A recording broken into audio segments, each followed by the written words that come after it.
Hello students, welcome to Panchajanya IAS. ನಾನು ನವೀನ್ ಕುಮಾರ್. ಇವತ್ತಿನ the Hindu ಪತ್ರಿಕೆಯ ವಿಶ್ಲೇಷಣೆಗೆ ನಿಮಗೆಲ್ಲರಿಗೂ ಸ್ವಾಗತ. ಮೊದಲನೇ ವಿಷಯ, the GST council in its 56th meeting approved a new two rate system with slabs of 5% and 18% plus a special 40% rate on luxury goods effective from September 22, 2025.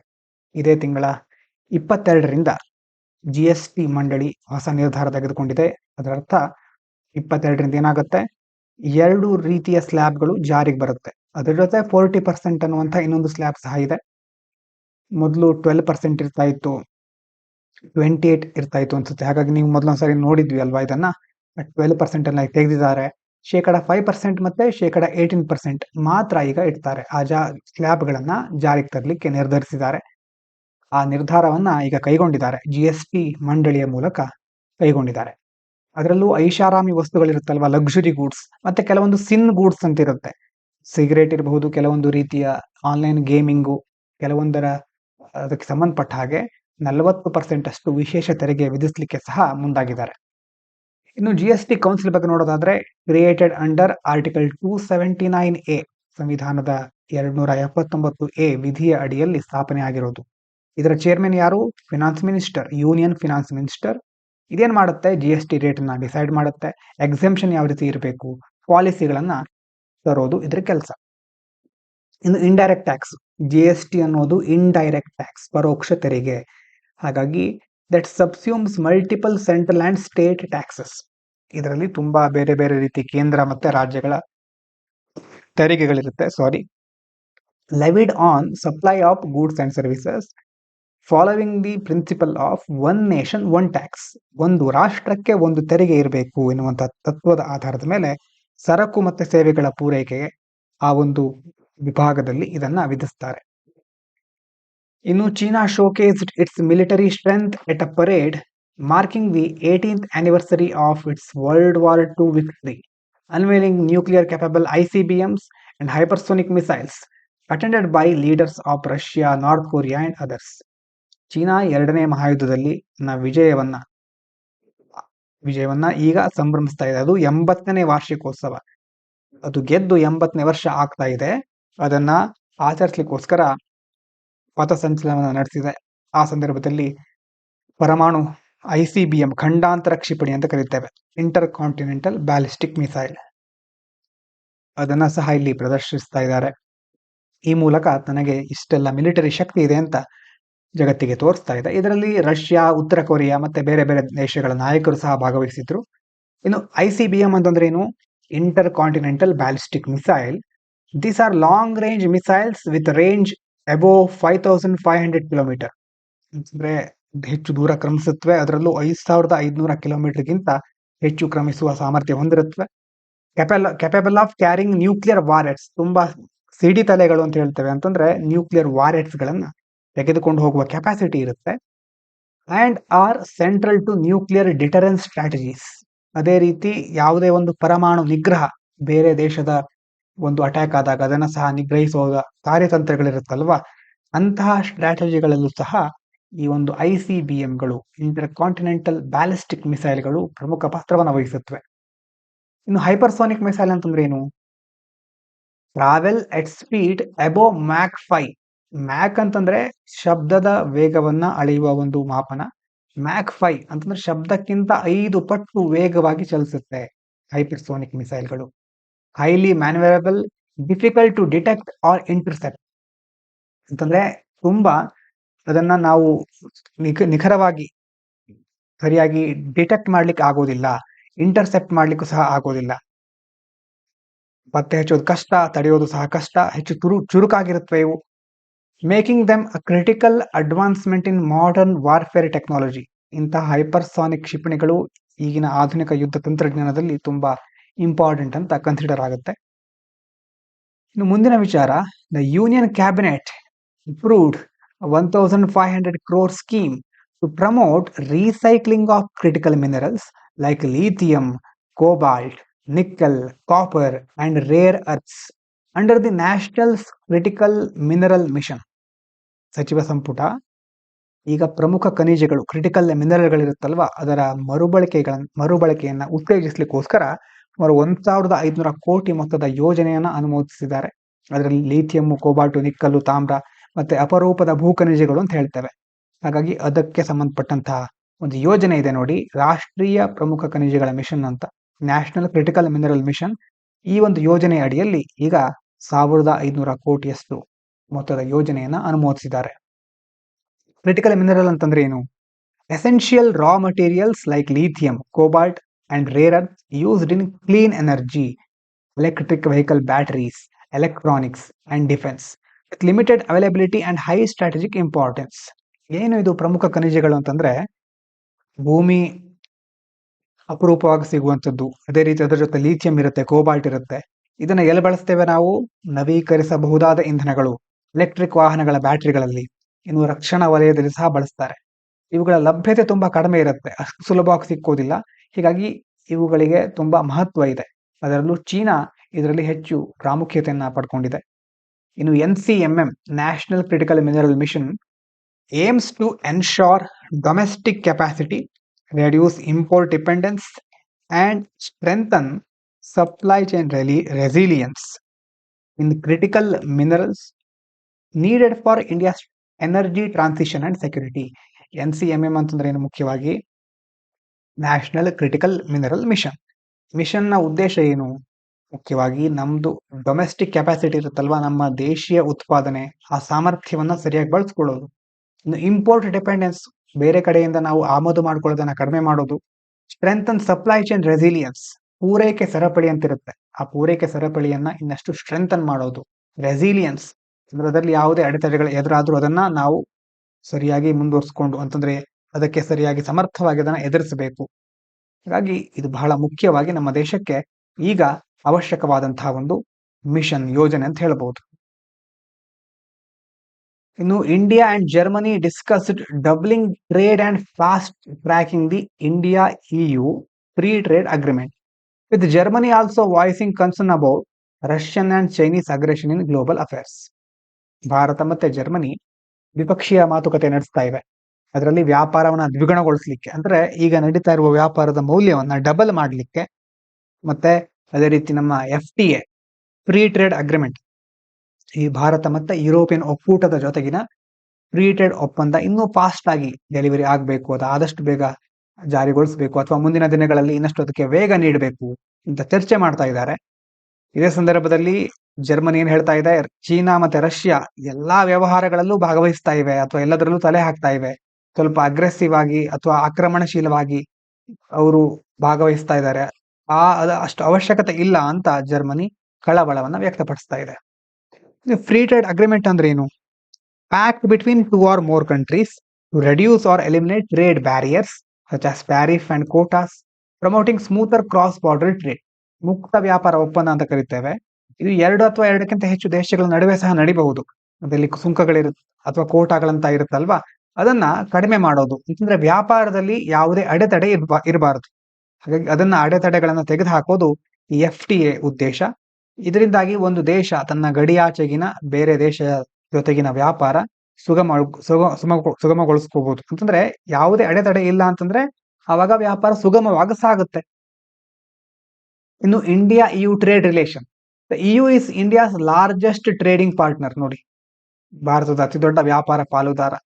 With negotiation for the India EU FTA ongoing since 2007. 2007ರಿಂದ ಇದರ ಬಗ್ಗೆ ಮಾತುಕತೆಗಳು ನಡೀತಾ ಇದೆ. Goods service ಇರಬಹುದು, investment, sustainable development, ಅದೆಲ್ಲದರ ಬಗ್ಗೆ ಮಾತುಕತೆ ಆಗ್ತಾನೆ ಇದೆ. ಯಾವ ರೀತಿ ಅಲ್ಲಿ ಹೋಗಿ ಮುಟ್ಟುತ್ತೆ ನೋಡ್ಬೇಕು ನಾವು. ಇನ್ನು incessant rains, extreme cold and black rot disease have severely damaged coffee plantation in Karnataka's Chikmagaluru, Kodagu and Hassan district, reducing output by 20-30%. ಮುಖ್ಯವಾಗಿ ನಮ್ಮ ಕರ್ನಾಟಕದ ಚಿಕ್ಕಮಗಳೂರು, ಕೊಡಗು, ಹಾಸನ ಜಿಲ್ಲೆಗಳಲ್ಲಿ ತುಂಬಾ ನಿರಂತರವಾಗಿ ಮಳೆ ಬರ್ತಾ ಇದೆ, ತೀವ್ರ ಚಳಿ ಇದೆ. ಮತ್ತೆ ಇದರಿಂದಾಗಿ ಬ್ಲಾಕ್ ರೋಟ್ ರೋಗದಿಂದ ಕಾಫಿ ತೋಟಗಳು ತೀವ್ರವಾಗಿ ಹಾನಿಗೊಳಗಾಗ್ಬಿಟ್ಟಿದೆ. ಸುಮಾರು ಇದರಿಂದಾಗಿ ಕಾಫಿ ಇಳುವರಿ ಇದೆಯಲ್ವಾ, ಅದು 20-30% ಕಡಿಮೆ ಆಗುವ ಸಾಧ್ಯತೆ ಕಾಣಿಸ್ತಾ ಇದೆ. ಇನ್ನು ಕಾಫಿ ಬಗ್ಗೆ ನೋಡೋದಾದ್ರೆ, India is the world's 7th largest coffee producer. ವಿಶ್ವದಲ್ಲಿ ಕಾಫಿ ಉತ್ಪಾದಿಸುವಂತಹ 7ನೇ ಅತಿ ದೊಡ್ಡ ದೇಶ ನಮ್ಮ Bharat. Karnataka contributing over 70% of national output. ಅದರಲ್ಲಿ ನಮ್ಮ ಕರ್ನಾಟಕದ ಕಾಂಟ್ರಿಬ್ಯೂಷನ್ 70%ಗಿಂತ ಜಾಸ್ತಿ ಇದೆ, 70ಕ್ಕಿಂತ ಜಾಸ್ತಿ. Mainly arabica and robusta varieties grown in Western Ghats. ಅದರಲ್ಲೂ ಪಶ್ಚಿಮ ಘಟ್ಟದಲ್ಲಿ ಅರೇಬಿಕಾ ಮತ್ತೆ ರೋಬಸ್ಟಾ ತಳಿಗಳನ್ನ, ಕಾಫಿ ತಳಿಗಳನ್ನ ಬೆಳೀತಾರೆ. ಇನ್ನು ಕ್ಲೈಮ್ಯಾಟಿಕ್ ಇಂಪ್ಯಾಕ್ಟ್ ಆನ್ ಕ್ರಾಪ್ಸ್ ನೋಡೋದಾದ್ರೆ, coffee plants are highly sensitive to weather. ಅಂತಂದ್ರೆ ತುಂಬಾ ವೆದರ್ ಕರೆಕ್ಟ್ ಆಗಿರ್ಬೇಕಾಗತ್ತೆ. Excessive rainfall and low sunlight can increase fungal diseases. ತುಂಬಾ ಮಳೆ ಆಗ್ಬಿಟ್ರೆ ಅಥವಾ ಸನ್ಲೈಟ್ ಕಡಿಮೆ ಆದ್ರೆ ಆವಾಗ ಫಂಗಲ್ ಡಿಸೀಸ್ಗಳು, ಶಿಲೀಂಧ್ರ ರೋಗಗಳು ಹರಡುತ್ತವೆ. ಉದಾಹರಣೆಗೆ ಈಗ ಬ್ಲ್ಯಾಕ್ ರೋಟ್ ಬಂದಿದೆ. And reduce bean quality and yield. Coffee ಬೀಜಗಳ ಗುಣಮಟ್ಟ ಮತ್ತೆ ಇಳುವರಿ ಇದರಿಂದ ಕಡಿಮೆ ಆಗ್ತಾ ಹೋಗುತ್ತೆ. ಕ್ವಶನ್ ನೋಡಿ, union cabinet recently approved 1500 crore scheme under NCMM. Consider the following. Lithium and cobalt are considered critical minerals due to their use in clean energy and defense. Critical minerals are abundant globally, hence recycling has limited strategic importance. Recycling under NCMM will help promote domestic capacity in India. ನೋಡಿ ಯಾವುದು correct ಇರಬಹುದು. ಒಂದನೇದು correct, ಮೂರನೇದು correct, ಎರಡನೇದು incorrect. ಯಾಕೆ?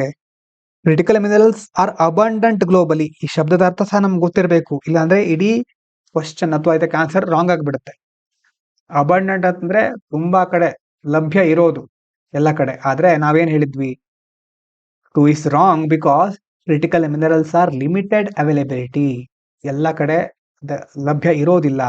And high strategic importance, making recycle crucial. ಅಲ್ವಾ, recycling ಮಾಡೋದು ಬಹಳ important. It is not abundant everywhere. ಮುಂದಿನ ಕ್ವಶನ್ ನೋಡಿ, with reference to coffee cultivation in India, consider the following statement. India is among the top 10 global coffee producers. ಹೌದಾ? Top 10 ಅಲ್ಲಿ ಇದೀವ ನಾವು coffee producing ನಲ್ಲಿ. Karnataka accounts for more than 2/3 of India's coffee production. ಇನ್ನು only robusta variety of coffee is grown in Karnataka. ಯಾವುದು correct ಹಾಗಾದ್ರೆ? 1 ಮತ್ತು 2 correct ಅಂತ ಕನ್ಸಿಡರ್ ಮಾಡಬಹುದು. 7th ಲಾರ್ಜೆಸ್ಟ್ ಪ್ರೊಡ್ಯೂಸರ್, ಅರೌಂಡ್ 70%ಗಿಂತ ಜಾಸ್ತಿ ಇದೆ ನಮ್ದು ಪ್ರಾಡಕ್ಟ್ ಪ್ರೊಡ್ಯೂಸರ್ಸ್. ಅದಾದ್ಮೇಲೆ both Arabic and robusta are grown there ಅಲ್ವಾ, ನಾಟ್ ಓನ್ಲಿ ರೋಬಸ್ಟಾ. ಅಲ್ಲಿ ಸೆಂಟೆನ್ಸ್ ಕೊಟ್ಟಿರೋದೇನು, only robusta variety grown in Karnataka ಅಂತ ಹೇಳ್ತಾ ಇದ್ದಾರೆ. ರೋಬಸ್ಟಾನು ಇದೆ, ಅದೇ ರೀತಿ ಅರೇಬಿಕಾ ಸಹ ಇದೆ. ಇನ್ನು ವೊಕ್ಯಾಬ್ಲರಿ ನೋಡಿ, in our recent team meeting, ಸದ್ಯದಲ್ಲೇ ಒಂದು ಟೀಮ್ ಮೀಟಿಂಗ್ ಆಗಿತ್ತು. It was quite facile to reach a consensus on the new project time line. ಒಂದು ಹೊಸ ಪ್ರಾಜೆಕ್ಟಿನ ಟೈಮ್ ಲೈನ್ ಬಗ್ಗೆ, ಯಾವಾಗ ಮುಗಿಸೋದಾಗಿರ್ಬಹುದು ಅಥವಾ ಹೇಗೆ ಅದನ್ನು ನಿರ್ವಹಿಸೋದಾಗ್ಬೋದು ಅದ್ರ ಬಗ್ಗೆ ಇರಬಹುದು. It was quite facile. Facile ಅಂತಂದ್ರೆ ಸುಲಭ, easy. Facile to reach a consensus. Consensus ಅಂತಂದ್ರೆ ಒಮ್ಮತಕ್ಕೆ ಬರೋದು ಸ್ವಲ್ಪ ಈಸಿ ಆಗಿತ್ತು. However there was a minor quibble about the budget. ಅಂದ್ರೆ ಕ್ವಿಬಲ್ ಅಂತಂದ್ರೆ ಆಕ್ಷೇಪಣೆ, ಆಬ್ಜೆಕ್ಷನ್. ಬಜೆಟ್ ಬಗ್ಗೆ ಚಿಕ್ಕದಾಗಿ ಆಕ್ಷೇಪಣೆ ಬರ್ತಾ ಇತ್ತು, ಅದನ್ನ ಒಪ್ಕೊಳ್ತಾ ಇರಲಿಲ್ಲ ಕೆಲವರು. Which we quickly resolved. ಅದನ್ನ ಬೇಗ ನಾವು ಸಾಲ್ವ್ ಮಾಡಿದ್ವಿ. We decided to dissociate our cells from the old inefficient methods. ನಾವು ಡಿಸೈಡೆಡ್ ಟು ಡಿಸೋಸಿಯೇಟ್ ಅಂತ ಪ್ರತ್ಯೇಕಿಸೋದು, ಸಪರೇಟ್ ಮಾಡೋದು. ಇಲ್ಲೇನ್ ಹೇಳ್ತಾ ಇದ್ದಾರೆ? ಹಳೆ ಕಾಲದ ಮೆಥಡ್ಗಳನ್ನ ಅಂತಂದ್ರೆ ಇನ್ಎಫಿಷಿಯಂಟ್ ಮೆಥಡ್ಸ್ ಗಳನ್ನ ಬಿಟ್ಟು ಈಗ ಹೊಸ ಪ್ರೊಸೆಸ್ಗಳಿಗೆ ಮುಂದಾಗೋದು. And adjudicate a new process for quality control. Adjudicate ಅಂತಂದ್ರೆ ಜಡ್ಜ್ ಮಾಡೋದು, ನಿರ್ಣಯಿಸೋದು. ಹೊಸ ಪ್ರೊಸೆಸ್ ಅನ್ನ ನಾವು ಕನ್ಸಿಡರ್ ಮಾಡೋದ್ರ ಮೂಲಕ ಕ್ವಾಲಿಟಿ ಕಂಟ್ರೋಲ್ ಮಾಡೋದು. With a winsome smile our team leader encouraged everyone to embrace the changes positively. With a winsome smile ಅಂತಂದ್ರೆ charming, ಮನೋಹರವಾದಂತಹ ಸ್ಮೈಲ್. ಅದರ ಅರ್ಥ ಏನಂತಂದ್ರೆ ಅದು ಖುಷಿಯಾಗಿ ಅವರು ನಗ್ತಾ ಇದ್ರು. ಹಾಗಾಗಿ ಅವರ ಒಂದು ಖುಷಿಯಿಂದಾಗಿ ಎಲ್ರಿಗೂ ಎನ್ಕರೇಜ್ಮೆಂಟ್ ಸಿಕ್ತು, ಒಂದು ಪಾಸಿಟಿವ್ ವಾತಾವರಣ ಅಲ್ಲಿ ಸೃಷ್ಟಿಯಾಯಿತು. ಒಂದು ಆರ್ಟಿಕಲ್ ಬಗ್ಗೆ ನೋಡೋಣ. Concealing a judge dissent, eroding judiciary's authority. Article talks about why it is dangerous and judges dissenting opinions. Dissenting opinion ಅಂತಂದ್ರೆ ಏನು? Disagreement with majority judges. ನೋಡೋಣ ಇನ್ನು ಡೀಟೇಲ್ ಆಗಿ. Are hidden from the public ನಿಂದ dissent ಅನ್ನ ಮರೆಮಾಚೋದ್ರಿಂದ ಅದು ಒಂದು ಅಪಾಯಕಾರಿ ಸನ್ನಿವೇಶವನ್ನ ಕ್ರಿಯೇಟ್ ಮಾಡುತ್ತೆ. In a democracy transparency in the judiciary is very very important. ನ್ಯಾಯಾಂಗ ವ್ಯವಸ್ಥೆಯಲ್ಲಿ ಪಾರದರ್ಶಕತೆ ಇರುವುದು ಬಹಳ important. But the current practice of the collegium system which appoint judges lakhs accountability. ಆದ್ರೆ ಈಗ ಸದ್ಯದ ಪರಿಸ್ಥಿತಿಯಲ್ಲಿ ಕೊಲಿಜಿಯಂ ಸಿಸ್ಟಮ್ ಇದೆ. ಏನ್ ಮಾಡುತ್ತೆ ಅದು? ಜಡ್ಜಸ್ಗಳನ್ನ, ನ್ಯಾಯಾಧೀಶರನ್ನ ಅಪಾಯಿಂಟ್ ಮಾಡುತ್ತೆ. ಆದ್ರೆ ಅದರಲ್ಲಿ ಅಕೌಂಟಬಿಲಿಟಿ ಕಾಣಿಸ್ತಾ ಇಲ್ಲ. ಟ್ರಾನ್ಸ್ಪರೆನ್ಸಿ, ಹೊಣೆಗಾರಿಕೆ ಆಗಿರಬಹುದು, ಪಾರದರ್ಶಕತೆಯ ಕೊರತೆ ಇದೆ ಅಂತ ಹೇಳ್ತಾರೆ. ಮೊದಲು ಏನು ಡಿಸೆಂಟ್ ಅಂತಂದ್ರೆ, ನೋಡಿ, in courts not all judges always agree. ಎಲ್ಲಾ ಜಡ್ಜಸ್ಗಳು, ಈಗ ಜಡ್ಜಸ್ ಒಂದು 4 ದೊಡ್ಡ ಜಡ್ಜಸ್ಗಳಿದ್ದಾರೆ ಅಂತ ಇಟ್ಕೊಳ್ಳಿ, ಸೀನಿಯರ್ ಜಡ್ಜಸ್. ಹೊಸ ಜಡ್ಜಸ್ಗಳನ್ನ ಅಪಾಯಿಂಟ್ ಮಾಡಬೇಕಾಗಿರುತ್ತೆ. ಆಗ ಇವರ ಅಸೆಂಟ್ ಅಂತಂದ್ರೆ ಏನು? ಅವರ ಒಪ್ಪಿಗೆ. ಡಿಸೆಂಟ್ ಅಂತಂದ್ರೆ ಅದನ್ನು ಒಪ್ಪದೇ ಇರೋದು. ಹೀಗಾಗಿ ಎಲ್ಲರೂ ಒಪ್ಕೊಳ್ಬೇಕಾದ ಅವಶ್ಯಕತೆ ಇರೋದಿಲ್ಲ. Sometimes 1 or more judges disagree with the majority decision. 4ರಲ್ಲಿ ಒಬ್ರು ಅಥವಾ ಇಬ್ರು ಇನ್ನು ಉಳಿದವರು ಹೇಳಿದ್ದಕ್ಕೆ ಒಪ್ಪದೇ ಇರಬಹುದು. This disagreement is called dissent. ಇದೇ ಭಿನ್ನಾಭಿಪ್ರಾಯ ಅಥವಾ ಅದನ್ನು ಒಪ್ಪದೇ ಇರೋದಕ್ಕೆ ನಾವು ಡಿಸೆಂಟ್ ಅಂತ ಹೇಳ್ತೇವೆ. Dissent is important because it shows honesty. Dissent ಯಾಕಿರಬೇಕು? ಡಿಸೆಂಟ್ ಅಂತಂದ್ರೆ ಭಿನ್ನಾಭಿಪ್ರಾಯವನ್ನ ವ್ಯಕ್ತಪಡಿಸ್ಲಿಕ್ಕೆ ಅವಕಾಶ ಇದೆ ಅಂತಂದ್ರೆ, ಒಂದು, ಅದನ್ನ ವ್ಯಕ್ತಪಡಿಸುವವರು ಆನೆಸ್ಟ್ ಆಗಿದ್ದಾರೆ ಅಂತ ಅಂದ್ಕೋಬಹುದು. ಇನ್ನೊಂದು, ಅಲ್ಲಿ ಸ್ವಾತಂತ್ರ್ಯ ಇದೆ. ಅದ್ರ ಜೊತೆ ಅಕೌಂಟಬಿಲಿಟಿ, ಹೊಣೆಗಾರಿಕೆನ ಸರಿಯಾಗಿ ನಿರ್ವಹಿಸ್ತಾ ಇದ್ದಾರೆ ಅಂತ ಸಹ ಹೇಳಬಹುದು. Citizens should know if judges had different views. ಅದೇ ರೀತಿ ಇದನ್ನ ಪಬ್ಲಿಕ್ಗೆ ಸಹ ನಾವು ಬಿಡುಗಡೆ ಮಾಡಿದ್ರೆ ಆವಾಗ ಅವರಿಗೆ ಸ್ವಲ್ಪ ಭಿನ್ನಾಭಿಪ್ರಾಯ ಇತ್ತು ಅಂತ ಸಹ ಗೊತ್ತಾಗುತ್ತೆ. ನಮ್ಮ ದೇಶದಲ್ಲಿ ಏನಾಗ್ತಾ ಇದೆ, in India collegium system, senior judges appoint judges. Senior ಜಡ್ಜಸ್ಗಳು ಉಳಿದ ಜಡ್ಜಸ್ಗಳನ್ನ ಅಪಾಯಿಂಟ್ ಮಾಡ್ತಾರೆ. Dissent is often hidden. ಎಷ್ಟೋ ಬಾರಿ ಡಿಸೆಂಟ್ ಅನ್ನ ಪಬ್ಲಿಕ್ ಅಲ್ಲಿ ಬಿಡುಗಡೆ ಮಾಡೋದಿಲ್ಲ. For example, justice V Ramasubramanian disagreed with recommendation but his note of dissent was not made public. Collegium system ನಲ್ಲಿ ಒಬ್ಬರು ಜಸ್ಟಿಸ್ ರಾಮಸುಬ್ರಹ್ಮಣ್ಯಂ ಅಂತಿದ್ರು. ಅವರು ಆ ರೆಕಮೆಂಡೇಶನ್ ಅನ್ನ ಒಪ್ಕೊಂಡಿರಲಿಲ್ಲ. ಆದ್ರೆ ಅದನ್ನ ಪಬ್ಲಿಕ್ ಅಲ್ಲಿ ಬಿಡುಗಡೆ ಮಾಡಲೇ ಇಲ್ಲ. ಅದಾದ್ಮೇಲೆ ಸರ್ಕಾರ ಕೇಳಿದ ಎಷ್ಟೋ ಪ್ರಕ್ರಿಯೆಗಳ ನಂತರ ಅದು ಗೊತ್ತಾಗುತ್ತೆ. Problem with secrecy in collegium. ಈ ತರ ಗೌಪ್ಯವಾಗಿ ಕೊಲಿಜಿಯಂ ಸಿಸ್ಟಮ್ ನಡೆಯೋದ್ರಿಂದ ಏನು ಪ್ರಾಬ್ಲಮ್ ಅಂತಂದ್ರೆ, collegium works in closed rooms without transparency. ಒಂದು ಕ್ಲೋಸ್ಡ್ ರೂಮ್ ಆಗಿದೆ, ನಿಜವಾಗ್ಲೂ ಯಾವ ಆಧಾರದ ಮೇಲೆ ಜಡ್ಜಸ್ ಅನ್ನ ನೇಮಕ ಮಾಡಿದ್ರು ಅಂತ ಆಕ್ಚುಯಲ್ ಆಗಿ ಗೊತ್ತಾಗೋದಿಲ್ಲ ಎಷ್ಟೋ ಸಾರಿ. Even when there is disagreement, final recommendation sent to the government looks like everyone agreed. ನೋಡಿ, ಆ ಡಿಸ್ಅಗ್ರಿಮೆಂಟ್ ಬಗ್ಗೆ ನಮ್ಗೆ ಗೊತ್ತಿಲ್ಲದೆ ಇದ್ರೆ ಫೈನಲ್ ಜಡ್ಜ್ಮೆಂಟ್ ಏನನ್ಸುತ್ತೆ ಅಥವಾ ಫೈನಲ್ ರೆಕಮೆಂಡೇಶನ್ ಏನಂತ ಅನ್ಸುತ್ತೆ, ಎಲ್ಲರೂ ಒಪ್ಕೊಂಡಿದ್ದಾರೆ, ಅದಕ್ಕೆ ಆಯ್ಕೆ ಮಾಡಿದ್ದಾರೆ ಅಂತ ಅನ್ಸುತ್ತೆ. So this reduces public trust. ಆದ್ರೆ ಮುಂದೊಂದು ದಿನ ಜನರಿಗೆ ಇಲ್ಲ, ಕೆಲವರು ಇದಕ್ಕೆ ಒಪ್ಪಿರ್ಲಿಲ್ಲ ಅಂತ ಗೊತ್ತಾದ್ರೆ ಅವಾಗ ನ್ಯಾಯಾಂಗ ವ್ಯವಸ್ಥೆಯ ಮೇಲಿನ ನಂಬಿಕೆ ಕಳೆದು ಹೋಗುತ್ತೆ. Because people do not know if there was a debate or objection. ಅಲ್ಲಿ ಬರೀ ಚರ್ಚೆ ಆಗ್ತಾ ಇತ್ತಾ ಅಥವಾ ಅಲ್ಲಿ ಎಲ್ಲರೂ ಅದನ್ನ ಒಪ್ಕೊಂಡೇ ಅದನ್ನ ಮುಂದುವರಿಸಿದ್ರ ಅನ್ನುವಂತಹ ಒಂದು ಸಂಶಯ ಜನರಿಗೆ ಕಾಡ್ತಾ ಇರುತ್ತೆ. In 2017, the Supreme Court started publishing resolution, but later they even removed reasons for some decisions. Recently, judges' dissent was revealed only because of an RTI-style disclosure, not by choice of the collegium. 2017ರಲ್ಲಿ ಈ ರೆಸಲ್ಯೂಷನ್ಗಳನ್ನ supreme court publish ಮಾಡಲಿಕ್ಕೆ start ಮಾಡಿತ್ತು. ಆದ್ರೆ later they even removed reasons for some decision. ಯಾಕೆ ಆ ನಿರ್ಧಾರ ಕೈಗೊಂಡ್ವಿ ಅನ್ನೋದ್ರ ಬಗ್ಗೆ ಕಾರಣವನ್ನ ಅವರು ಕೊಡ್ತಾ ಇರಲಿಲ್ಲ. ಹಾಗಾಗಿ ಜಡ್ಜ್ ಡಿಸೆಂಟ್ ಈಗ ರಿವೀಲ್ ಆಗೋದು ಇಂತಹ RTI ಸ್ಟೈಲ್ ಡಿಸ್ಕ್ಲೋಜರ್ ಇಂದ. ಅವರಾಗೆ ಮುಂದೆ ಬಂದು ಅದನ್ನ ಪ್ರಕಟಿಸ್ತಾ ಇಲ್ಲ, ಸರ್ಕಾರ ಅಥವಾ ಬೇರೆ ಬೇರೆ ರೀತಿಯ ವಿಧಾನಗಳಿಂದ ಅದು ಗೊತ್ತಾಗ್ತಾ ಇದೆ. So why dissent matters for democracy? ಪ್ರಜಾಪ್ರಭುತ್ವ ವ್ಯವಸ್ಥೆಯಲ್ಲಿ ಡಿಸೆಂಟ್ ಅನ್ನೋದು ಯಾಕೆ ಇಂಪಾರ್ಟೆಂಟ್ ಅಂತಂದ್ರೆ, democracy is not only about majority rule but also about protecting minority voices. Majority ಇರುತ್ತೆ ಈ ಕಡೆ, ಬಹು ಸಂಖ್ಯಾತರು ಇರ್ತಾರೆ, ಇನ್ನೊಂದ್ ಕಡೆ ಅಲ್ಪಸಂಖ್ಯಾತರು ಇರ್ತಾರೆ. ಕೇವಲ ಬಹುಸಂಖ್ಯಾತರಿಗೆ ಮನ್ನಣೆ ಕೊಟ್ಬಿಟ್ರೆ ಅಲ್ಪಸಂಖ್ಯಾತರ ಆ ಒಂದು ಸಂಕಷ್ಟಗಳನ್ನ ಕೇಳೋರು ಯಾರು? Judicial dissent ensures checks and balances within the judiciary itself. ಯಾವಾಗ ಅಲ್ಲಿ ಡಿಸೆಂಟ್ ಇರುತ್ತೋ, ಚೆಕ್ಸ್ ಅಂಡ್ ಬ್ಯಾಲೆನ್ಸಸ್, ಒಂದು ಇನ್ನೊಂದನ್ನ ಸರಿಯಾಗಿ ನಿರ್ವಹಿಸೋದು. ಇದರ ಬಗ್ಗೆ ಪೊಲಿಟಿಕಲ್ ಡೀಟೇಲ್ ಆಗಿ ಒಂದು ಕಾನ್ಸೆಪ್ಟ್ ಇದೆ, cheques and balances, separation of power ಅಂತೆಲ್ಲ. ಅದನ್ನ ಡೀಟೇಲ್ ಆಗಿ ನೋಡ್ಕೊಳ್ಳಿ, ಬಹಳ ಇಂಪಾರ್ಟೆಂಟ್. ಯಾವಾಗ ಡಿಸೆಂಟ್ ಇರುತ್ತೋ ಅಲ್ಲಿ ಚೆಕ್ಸ್ ಅಂಡ್ ಬ್ಯಾಲೆನ್ಸ್ ಕರೆಕ್ಟ್ ಆಗಿರುತ್ತೆ.